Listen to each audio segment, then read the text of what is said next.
ইমাম মাহদী আলাইহিস সালামের আত্মপ্রকাশ কবে হবে? এই বিষয়টি নিয়ে প্রত্যেকটি যুগেই চলছে ভবিষ্যৎবাণী। যদি নির্দিষ্ট সময় আল্লাহ ছাড়া আর কেউই জানে না। অপরদিকে কিছু ভাই মনে করছেন 2025 সালের মধ্যেই ইমাম মাহদী আলাইহিস সালামের আগমন হবে, যদিও এর কোনোটি সঠিক নয়। বরং বর্তমানে ইমাম মাহদী আলাইহিস সালামের আত্মপ্রকাশের অধিকাংশ আলামতই এই সময়টির সাথে মিলে যাচ্ছে। তবে এখনও কিছু আলামত বাস্তবায়ন বাকি রয়েছে। তবে কেউ আমার এই ভিডিওটি একমাত্র দলিল হিসেবে নির্ভরশীল হবেন না। মূলত সুনির্দিষ্ট সময় কেবলমাত্র আল্লাহ তাআলাই ভালো জানেন। তুর্কি খিলাফত ধ্বংস। তুর্কি খিলাফত ধ্বংস। হযরত আবু কুবাইলি রাদিয়াল্লাহু তাআলা আনহু হতে বর্ণিত যে তিনি বলেন 104 বছর পর ইমাম মাহদী আলাইহিস সালামের উপর মানুষ ভিড় করবে। ইবনে লাহিয়া বলেন উক্ত হিসাবটা আজমি তথা অনারবীয় হিসাব মতে, আরবি হিসাব মতে নয়। আমরা সবাই জানি যে তুর্কি খিলাফত আনুষ্ঠানিকভাবে 1924 সালে বিলুপ্ত করা হয়েছিল। সুতরাং 1924 যোগ 104 সমান 2028 সাল। 15ই রমজান শুক্রবার রাতে বিকট শব্দে আওয়াজ আসবে। হযরত ফিরোজ দাইলামি বর্ণনা করেন আল্লাহর রাসূল সাল্লাল্লাহু আলাইহি ওয়াসাল্লাম কোনো এক রমজানে আওয়াজ আসবে। সাহাবাগণ জিজ্ঞেস করলেন, হে আল্লাহর রাসূল, রমজানের শুরুতে নাকি মাঝামাঝি সময়ে নাকি শেষ দিকে? নবীজি সাল্লাল্লাহু আলাইহি ওয়াসাল্লাম বললেন, না, বরং রমজানের মাঝামাঝি সময়ে, ঠিক মধ্য রমজানের রাতে। শুক্রবার রাতে আকাশ থেকে একটি শব্দ আসবে। সেই শব্দের প্রচণ্ডতায় 70,000 মানুষ সংখ্যা হারিয়ে ফেলবে আর 70,000 মানুষ বধির হয়ে যাবে। সৌদি আরবের ক্যালেন্ডার অনুযায়ী 15ই রমজান শুক্রবার হয় 1449 হিজরি বা 11 ফেব্রুয়ারি 2028 সাল। রমজান মাস শুরু হবে শুক্রবার। হযরত আব্দুল্লাহ ইবনে মাসউদ রাদিয়াল্লাহু তাআলা আনহু থেকে বর্ণিত, তিনি বলেন কোনো এক রমজানে অনেক ভূমিকম্প হবে। যে বছর শুক্রবার রাতে রমজান মাস শুরু হয়, তারপর মধ্য রমজানে ফজরের নামাজের পর আকাশ থেকে বিকট শব্দে আওয়াজ আসবে। তখন তোমরা সবাই ঘরের দরজা জানালা সব বন্ধ করে রাখবে আর সবাই সুবহানাল কুদ্দুস রাব্বানাল কুদ্দুস তেলাওয়াত করবে। সৌদি আরবের ক্যালেন্ডার অনুযায়ী একই রমজান শুক্রবার 1449 হিজরি বা 28 জানুয়ারি 2028 সাল হয়। সুতরাং 1400 যোগ 20 যোগ 30 সমান 1450 হিজরি বা 2028 সাল হয়। আশুরা বা 10 মুহররম শনিবার হবে। ইমাম বাকির রহমাতুল্লাহি আলাইহি বলেন, যদি দেখো আশুরার দিন বা 10 মুহররম শনিবার ইমাম কাইম মাহদী আলাইহিস সালাম মাকামে ইব্রাহিম ও কাবার এর মধ্যখানে দাঁড়িয়ে থাকেন, তখন হযরত জিবরাইল আলাইহিস সালাম তার পাশেই দাঁড়িয়ে থাকবেন এবং মানুষকে ডাকবেন তাকে বায়াত দেওয়ার জন্য। সৌদি আরবের ক্যালেন্ডার অনুযায়ী 10 মুহররম শনিবার 1450 হিজরি বা 3 জুন 2028 সাল হয়। ইমাম মাহাদির নাম ধরে হযরত জিবরাইল আলাইহিস সালামের আহ্বান।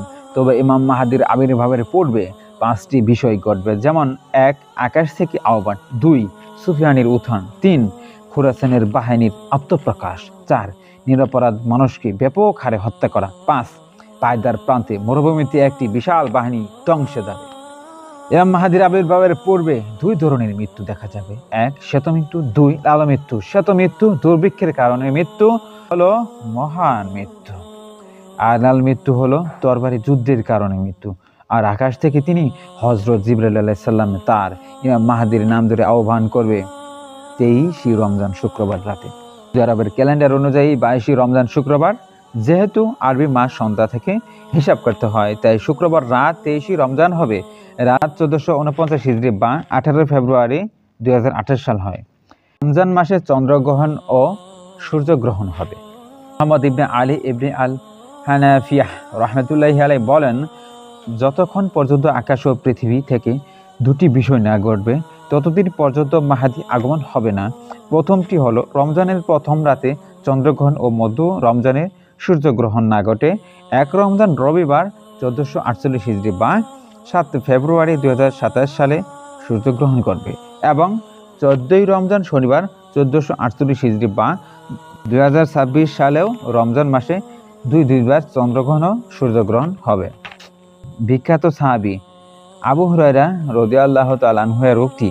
হযরত আবু হুরায়রা রাদিয়াল্লাহু তাআলা আনহু বলেন, 1400 হিজরির পর 2 দশক বা 3 দশক পর ইমাম মাহদির আগমন হবে। সুতরাং 1400 যোগ 20 যোগ 30 সমান 1450 হিজরি বা 2028 সাল হয়।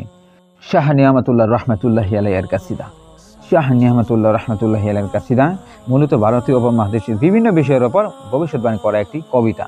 কাসিদায় লেখা হয়েছে 1158 সালে। কাসিদার প্যারা 57 বলা হয়েছে। কানা জাহকার প্রকাশ ঘটার সালেই প্রতিশ্রুত ইমাম মাহাদি দুনিয়ার বুকে হবে আবির্ভূত। উল্লেখ্য যে কানা জাহকার শব্দটি পবিত্র কোরআন শরীফের সূরা বনী ইসরাইলের 81 নং আয়াতে রয়েছে এবং আমরা জানি যে উপমহাদেশের ভারত ও পাকিস্তান নামে ভাগ হয়েছিল 1947 সালে। সুতরাং 1947 যোগ 81 সমান 2028 সাল। সুফিয়ানির জন্ম ও উত্থান। হযরত জুহরি রহমতুল্লাহি আলাইহি থেকে বর্ণিত, তিনি বলেন, দ্বিতীয় সুফিয়ানির জন্মের সময় আকাশে আলামত বা নিদর্শন দেখা যাবে। 1986 সালের 8 মার্চ আকাশে হেলির ধূমকেতু দেখা গিয়েছিল। সাধারণত প্রতি 78 থেকে 79 বছর পরপর হেলির ধূমকেতু পৃথিবীতে দৃশ্যমান হয়। অনেক জ্যোতির্বিজ্ঞানী বিশ্বাস করেন যে বছর হেলির ধূমকেতু দৃশ্যমান হয় সে বছর একটা বিখ্যাত ঘটনা ঘটে। হযরত হুযাইফা রাদিয়াল্লাহু তাআলা আনহু থেকে বর্ণিত, হযরত ইমরান ইবনে হুসাইন খুজারি রাদিয়াল্লাহু তাআলা আনহু রাসূলুল্লাহ সাল্লাল্লাহু আলাইহি সাল্লামকে জিজ্ঞেস করলেন, আমরা এই সুফিয়ানকে কিভাবে চিনব?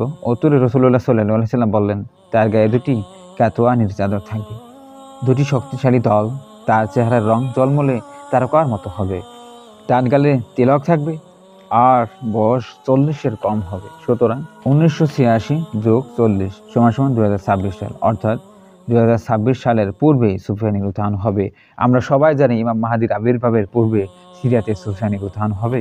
ফুরাত নদীর তীরে সোনার পাহাড় বেসে ওঠাও ইমাম মাহাদির নিকট খিলাফতের দায়িত্ব হস্তান্তর। আমরা সবাই জানি যে চতুর্থ ফিতনা বা সিরিয়ার যুদ্ধ শুরু হয়েছিল 2011 সালে। সেটা 12 বছর স্থায়ী থাকবে। তারপর ফুরাত নদীর তীরে সোনার পাহাড় বেসে উঠবে। সুতরাং 2011 যোগ 12 সমান 2023 সাল। আল্লাহু আকবার। সুতরাং ইমাম মাহাদির হাতে খিলাফতের ক্ষমতা যাবে। 2023 যোগ 6 সমান 2029 সাল, অর্থাৎ 2029 সালের পূর্বেই ইমাম মাহাদির হাতে রাজত্ব যাবে। পবিত্র কাবা শরীফে হত্যাকাণ্ড। 1400 হিজরিতে ইমাম মাহাদিকে কেন্দ্র করে লোকজন জড়ো হবে, অর্থাৎ 1400 হিজরি বা 1979 সালে হজ্জের সময় জুহাইমান আল কুতাইবি নামে এক ব্যক্তি তার শ্যালককে ইমাম মাহাদি হিসেবে পরিচিত করে পবিত্র কাবা শরীফে 15 দিন অবরুদ্ধ করে রাখে। তারপর পাকিস্তান ও ফ্রান্সের সেনাবাহিনীর সহায়তায় তাদেরকে হত্যা করা হয়। হযরত তাবে রহমতুল্লাহ আলাইহি হতে বর্ণিত যে তিনি বলেন, আশ্রয় প্রার্থী অচিরে মক্কার নিকট আশ্রয় চাইবে, কিন্তু তাকে হত্যা করে দেওয়া হবে।